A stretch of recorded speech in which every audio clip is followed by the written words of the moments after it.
Welcome to the channel. In today's video, we will continue our story of man who had his girlfriend who was trying to baby trap him, but didn't know he had a vasectomy. Disclaimer: the poster is not from the US and English is not his first language. If you haven't seen part 1 yet, I highly recommend watching it on our channel first to fully understand the story and its progression. Let's get started. The revenge. I hope you guys stuck it out for the entire time of her pregnancy. I said nothing to her, her parents, her friends, or her teachers. She was close to graduating and close to being a mom. Life looked wonderful and she was happy. Everything was going great.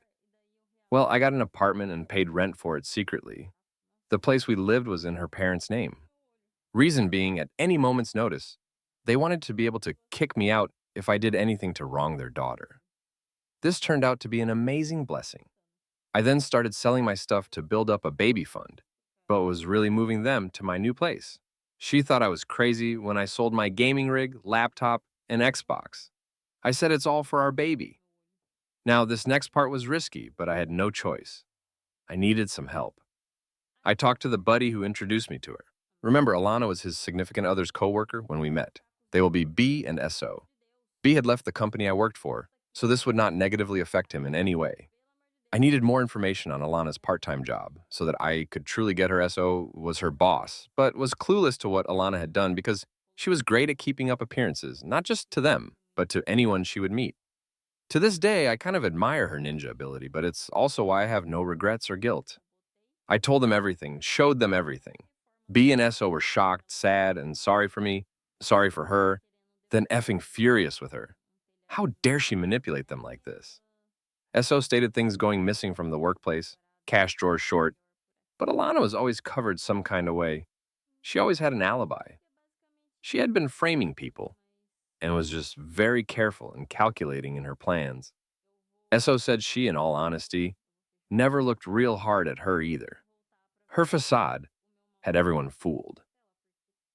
Well, lucky for me, SO said that during Alana's maternity leave, security cameras had been replaced with ones that had a much better quality. Our plan was set and moving forward.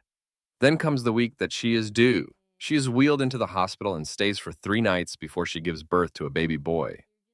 I have no problems with the child, as you will soon find out, but at the time that he was a symbol of misplaced trust and a broken heart. They have to take the baby away after a few minutes. He had jaundice, and although he seemed fine, they wanted to double check to make sure. She reluctantly let him go. Alana then says to me, "What should we name our son?" I tell you, readers, I must have looked like the cat from Alice. I sure felt like I was. I reply, "Our? You mean yours?" Whatever color she had left drains away, and she stammers to speak before I put my hand up and tell her I got snipped 6 months after we started dating. Her face seemed to cave in and drop on the floor.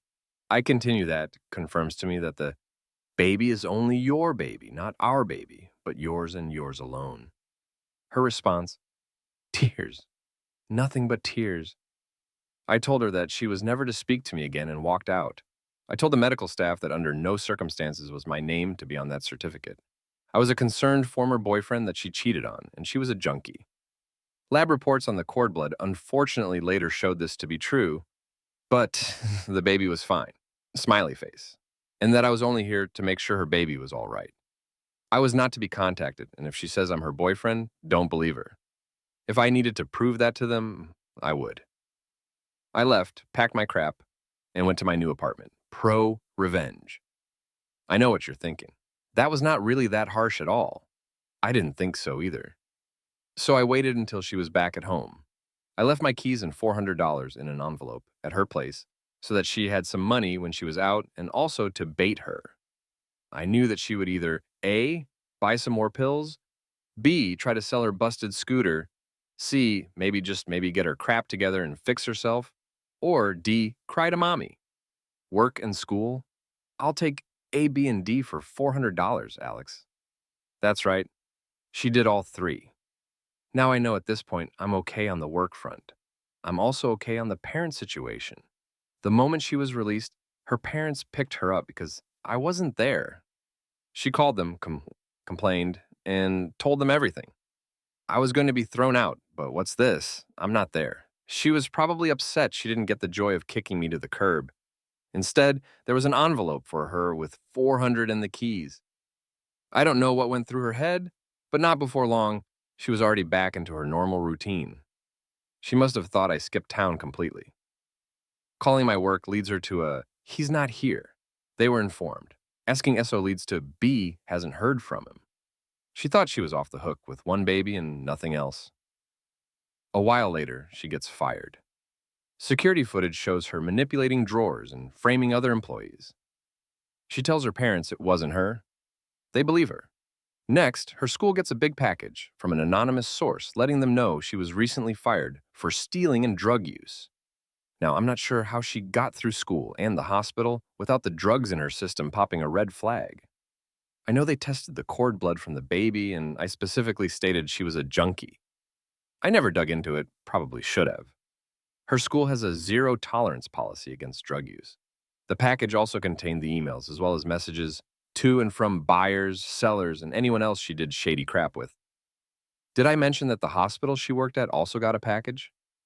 And the police? Her parents disowned her. She was fired, expelled, and CPS was on her case. To wrap it up, she lost everything, including the baby. He's fine now, though. His real dad was found. She basically went back and looked for anyone that could have possibly been the father at that point in time. Kinda impressive considering how many they were. The guy was 29, we'll call him D. He had been divorced and was lonely. I understand he had a great house and income, so he was given custody after a paternity test. Best part? The other couple we were with on that first date, well, she after that guy too. That's right, he's actually still at my company too. I remember when he went through the divorce, I didn't talk to him much, so I had no idea he banged her. It only took one time. She never told anyone she was sleeping with that she was in a relationship with me, so he had no idea we were dating. He didn't talk with me enough, and I was in a different part of the workplace at that point. So in the end, she has no home, no friends, no job, no career, a rap sheet. And now her kid is with his dad, and she gets zero visits. I'm single, still hanging out with her parents. SO and D have my job, my apartment, and best of all, I'm not the baby daddy. And that's the end of this story. What do you guys think about the story? Let me know in the comment, and I will see you in the next video.